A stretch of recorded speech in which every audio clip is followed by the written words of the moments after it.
अरबी समुद्रात कमी दाबाचा पट्टा निर्माण झाला आहे। यामुळे कोकण, गोवा आणि कर्नाटकसह किनारपट्टीवर जोरदार पाऊस बरसण्याची शक्यता आहे।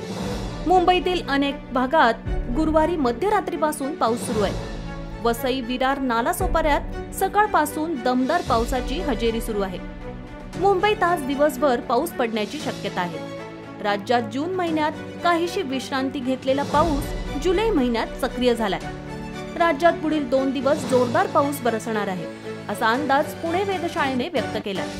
पुढचे 2 दिवस विदर्भ, मध्य महाराष्ट्र, खानदेश आणि कोकणामध्ये सर्वाधिक पाऊस होण्याची शक्यता व्यक्त केली जाते। राज्यातील काही भागात ऑरेंज अलर्ट तर काही ठिकाणी येलो अलर्ट दिलाय। पश्चिम महाराष्ट्रासह मराठवाड्यात देखील जोरदार पावसाचा अंदाज आहे। पश्चिम महाराष्ट्रातील पुणे, सातारा तर मराठवाड्यातील छत्रपती संभाजीनगर, जालना, परभणी आणि नांदेडमध्ये देखील जोरदार पावसाचा अंदाज आहे।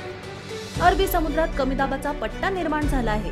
यामुळे कोकण, गोवा, कर्नाटकासह किनारपट्टीवर जोरदार पाऊस बरसण्याची शक्यता आहे। मुंबईतील अनेक भागात गुरुवारी मध्यरात्रीपासून पाऊस सुरू आहे। वसई, विरार आणि नालासोपाऱ्यात सकाळपासून दमदार पावसाची हजेरी सुरू आहे। मुंबईत आज दिवसभर पाऊस पडण्याची शक्यता आहे।